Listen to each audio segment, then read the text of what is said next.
যারা দূরবীন দিয়ে দেখতে পাচ্ছিল না তারা তো এখন সব জায়গায় দেয়াল ছিঁড়তে লেগেছে, মুছতে লেগেছে। আর তাহলে যারা গ্রেপ্তার হলো না তারা এখনও গ্রেপ্তার হলো না কেন?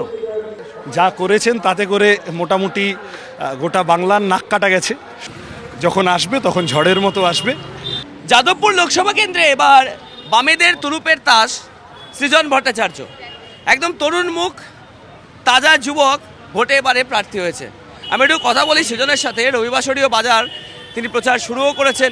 সৃজন, এই যে যাদবপুর লোকসভা কেন্দ্র, সেই লোকসভা কেন্দ্রে বিপক্ষে অনির্বাণ গাঙ্গুলি বিজেপির আর তৃণমূলের সায়নী ঘোষ, মোকাবিলাটা কিভাবে হবে? বিপক্ষে বিজেপি, বিপক্ষে তৃণমূল। হ্যাঁ, কোনো ব্যক্তির বিরুদ্ধে তো লড়াই না, রুজি রুটির সপক্ষে লড়াই। অন্ন, বস্ত্র, বাসস্থান, শিক্ষা, স্বাস্থ্য, কর্মসংস্থান, লাইভলিহুড ইস্যুস। জিনিসের দাম বাড়ছে, চাকরি নেই, যাদের চাকরি আছে তাদের কাজের নিশ্চয়তা নেই, ওভারটাইম আছে, যখন তখন ছাঁটাই হয়ে যাচ্ছে, মজুরি নেই, লেখাপড়ার অবস্থা ভয়ানক, ওষুধের দাম বেড়েছে ব্যাপক, চিকিৎসার অবস্থা ভয়ানক, 100 দিনের কাজ বন্ধ, ফসলের খরচের দাম নেই। তো এই কথাগুলো তুলে ধরার জন্য তো কাউকে কাজ করতে হবে।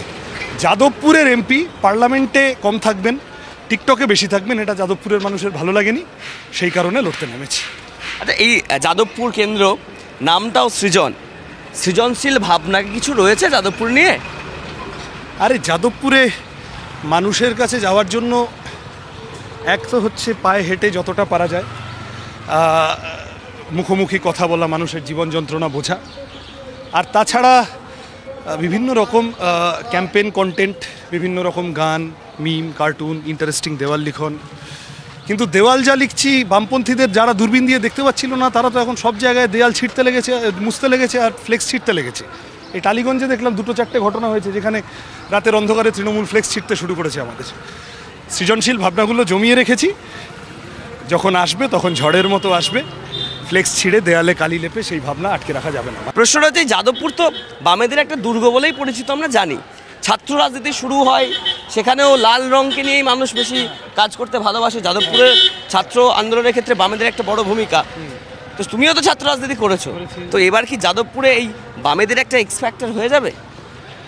হ্যাঁ, হওয়ার তো কথা। যাদবপুরের লাল রং এবার আরও গাঢ় লাল হবে, সেটাই হওয়ার কথা।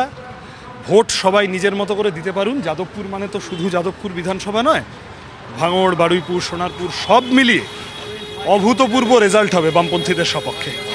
সাথে একদম যেটা আরও একটা বিষয়, এই মুহূর্তে দেখা যাচ্ছে একদম প্রচারে মেতেছেন সৃজন, মানুষের সাথে কথা বলছেন, পাশে থাকার জন্য আহ্বান জানাচ্ছেন। আমি আরও বেশ কিছু বিষয়ে সৃজনের সাথে একটু কথা বলার চেষ্টা করব।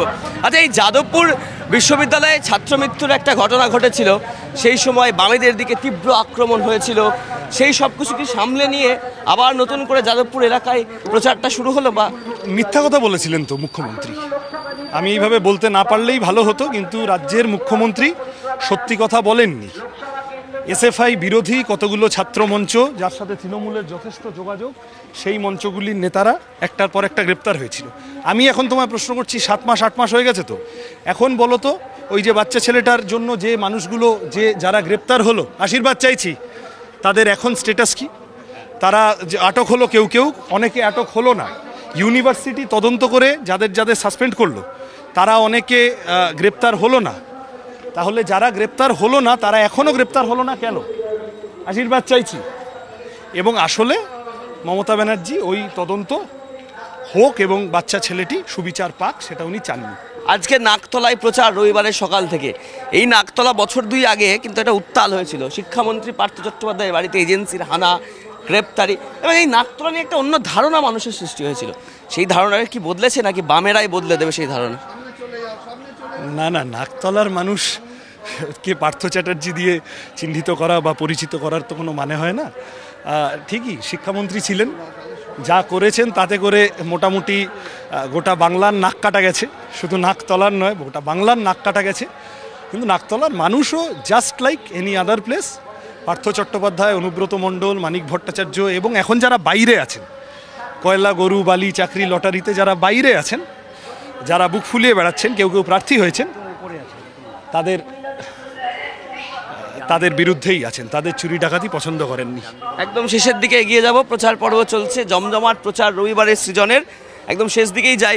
এই যে নির্বাচন একদমই কাছাকাছি এবার আসতে শুরু করেছে, বিপক্ষের সাথে মোকাবিলাটা কোন ইস্যুগুলোকে সামনে নিয়ে হবে, কোন ইস্যুগুলোকে সামনে নিয়ে যাদবপুর লোকসভা কেন্দ্রে লড়াইয়ে নামবে?